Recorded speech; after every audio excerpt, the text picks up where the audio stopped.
For over 18 months, the Houthis have harassed shipping in the Red Sea and Gulf of Aden. In that time, they launched more than 145 attacks, from anti-ship missiles to drones, trying to choke one of the busiest sea lanes on Earth. Many merchant vessels took damage, and for a while the world wondered if these rebels could actually shut down international trade. The United States Navy answered those questions with force, striking back again and again. But the Houthis weren't deterred. They wanted something bigger, something that would echo across the region. At 2:30 local time on Monday, they tried it. From western Yemen, Houthi crews rolled out their most powerful weapons. They called it retaliation for American strikes that had hit 7 provinces and killed more than 50 of their fighters. This time, their target wasn't a tanker. It wasn't a cargo ship. It was the USS Harry S. Truman, a 100,000-ton nuclear-powered aircraft carrier, and the destroyers and cruisers guarding her. The Houthi operators, shielded inside a reinforced bunker nearly 2 miles from the launch site, monitored telemetry streams through encrypted Iranian communication links. They grinned with anticipation, believing this time they might finally strike a U.S. carrier. What they didn't realize was that one missile's inertial navigation system was already drifting by just 0.3 degrees. Too small to notice in the opening seconds, this seemingly minor deviation would compound over hundreds of miles, placing the weapon miles off its intended mark as it arced down toward the Red Sea. The Houthis prepared 18 ballistic missiles, modified Iranian Qiyam and Khorramshahr variants, and paired them with a long-range drone. Their goal was simple: overwhelm the Truman's defenses with sheer volume. To their credit, the plan was carefully timed. Crews worked in hardened bunkers, relaying data through encrypted Iranian radios. Missiles launched one after another, climbing at 45 degrees or 55 degrees angles, roaring into the sky at speeds over Mach 6, while they grin with excitement at the thought that, for the first time, they may finally land a strike on a U.S. aircraft carrier. On radar, it was an intimidating sight. 18 separate tracks fanned out, perfectly sequenced, covering the sky like a wave of steel. The operators smiled. For once, it looked like the numbers were on their side. And for a brief moment, the Houthis seemed dangerously close to success. One of the missiles, carrying the cleanest trajectory, lined up with the Truman's last reported position. Its inertial guidance was steady, its drift almost negligible. In less than 2 minutes, it would reach terminal phase. And if the carrier strike group was still where the Houthis thought, that missile would be screaming down at nearly Mach 8, a direct threat to the most powerful warship in the U.S. fleet. But here's the thing about fighting the U.S. Navy. You don't just fight ships. You fight an entire web of sensors, radars, satellites, and interceptors. At the instant of launch, a U.S. KH-11 reconnaissance satellite 500 kilometers overhead detected the infrared bloom of rocket fire. Almost simultaneously, an MQ-4C Triton surveillance drone at 50,000 feet locked onto the tracks. And circling above the Red Sea at 27,000 feet, an E-2D Hawkeye early warning aircraft brought its AN/APY-9 radar to bear. That radar spins 6 times per minute, refreshing every 10 seconds. Within moments, it had locked all 18 contacts and began streaming real-time coordinates over Link 16 to the Truman Strike Group. As we cover one of the most thrilling and uncensored military stories you'll hear, there's a chance YouTube won't fully boost this video. So if you're enjoying it, make sure to hit the like button and subscribe. It really helps us keep bringing you these detailed stories. Inside the Truman's Combat Information Center, red icons filled the screens. The atmosphere shifted instantly. Sailors knew this was no drill, yet no one panicked. This was the fight they trained for. The first response came at long range.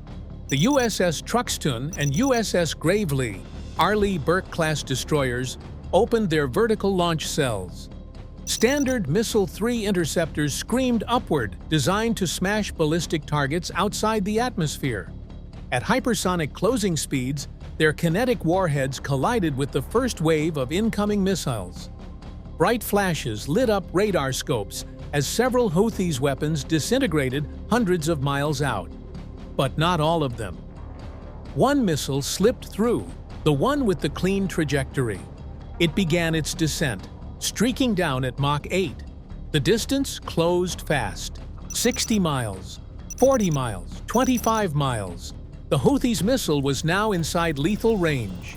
For the first time, the Truman herself was under direct threat. That's when the Navy's second layer came alive. SM-6 interceptors erupted from destroyer launch cells, guided mid-course by the Hawkeye, and locked onto the descending threat with SPY-1D radar illuminators. At Mach 3.5, they closed the distance in seconds. One missile missed. Another veered slightly off. For a heartbeat, the Houthi weapon continued screaming downward, almost unstoppable. But then, at 18 miles out, the third SM-6 slammed into it head-on. On radar, the track vanished in an instant. Debris rained harmlessly into the sea. The threat wasn't over. The strike group still had multiple inbound tracks. Close-in defenses spun up. ESSM interceptors locked into posture. Phalanx CIWS turrets whirred, barrels tracking at 75 rounds per second. But by then, the last of the Houthi missiles had already been neutralized. 14 killed by SM-3s, 4 by SM-6s. And the lone drone, splashed by a patrolling FA-18 Hornet, firing an AIM-120 AMRAAM from 30 miles out. What had looked like the Houthis' strongest strike yet. Their one chance to hit a carrier had ended in complete failure. The Truman, her escorts, and every sailor aboard remained untouched. But the U.S. Navy doesn't just block punches, it hits back harder. Within 40 minutes of the last intercept, the Truman's flight deck shook with launches.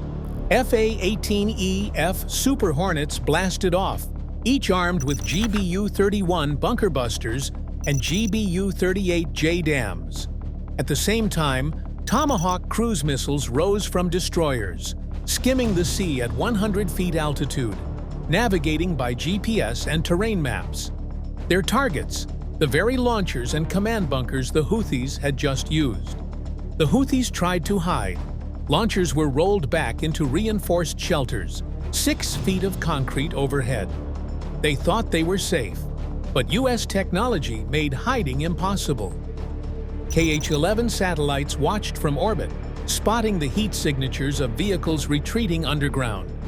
MQ-9 Reapers scanned with multispectral sensors, picking up even faint exhaust plumes.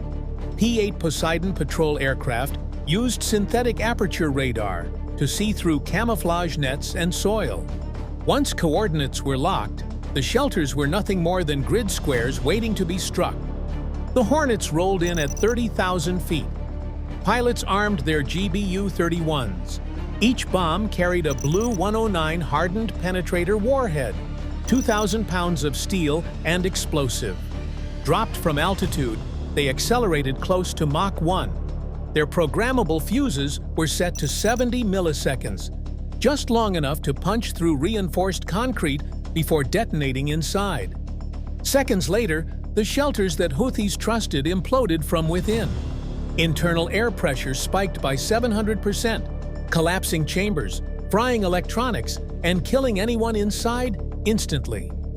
In Hudaydah, radar sites were obliterated by JDAMs set to point detonation, smashing antennas and generators. In Damar, UAV launch pads erupted as Tomahawks triggered massive secondary explosions. Live video feeds streamed back to the carrier showed one precision strike after another. Devastating, final. By 0430 local time, more than 40 targets across 7 provinces were hit. Missile depots burned, radar networks were gone, command bunkers collapsed, and every safe shelter had proven no match for bunker busters. The Houthis tried to hide what was left of their missile batteries inside hardened bunkers, rolling the launchers back under 6 feet of reinforced concrete and believing the Americans couldn't touch them. But within hours, U.S. fighter jets were airborne, each Fa-18E Super Hornet carrying GBU-31 bunker busters on its wings. These were no ordinary bombs. The GBU-31 is built around the Blayau-109 hardened penetrator warhead, a 2,000-pound weapon encased in a 1-inch thick forged steel shell that turns it into a precision jackhammer. Dropped from 30,000 feet, it accelerates to nearly Mach 1 before impact. The bomb's programmable fuse was set to a 70-millisecond delay, allowing it to punch straight through the concrete ceiling of the bunker before detonating. Inside the warhead, 550 pounds of tritonal high explosive generated a shockwave powerful enough to increase internal air pressure by more than 1,700%, enough to collapse chambers, shred electronics, and kill anyone inside instantly. To the Houthis, the bunker was protection. To the Navy, it was just coordinates. Once the E-2D Hawkeye confirmed target positions with its radar and relayed them to the strike group, the Hornets released their weapons. Seconds later, the safe shelter vaporized from within, proving once again that against U.S. precision strike technology, there is nowhere to hide. By dawn, the Houthis were silent. Only hours earlier, they had bragged about firing 18 missiles and a drone at the Truman. Now, that claim was laughable. The scoreboard was merciless. 18 launched, 18 destroyed. 1 drone splashed. In return, dozens of their sites reduced to rubble. For the U.S. Navy, the outcome was clear. The Truman Strike Group had faced the Houthis' most dangerous attack yet, and handled it with brilliance. For the Houthis, the night ended in humiliation and silence. And for anyone watching, the message was unmistakable. When you come for a U.S. warship, you better not miss, because you will not get a second chance.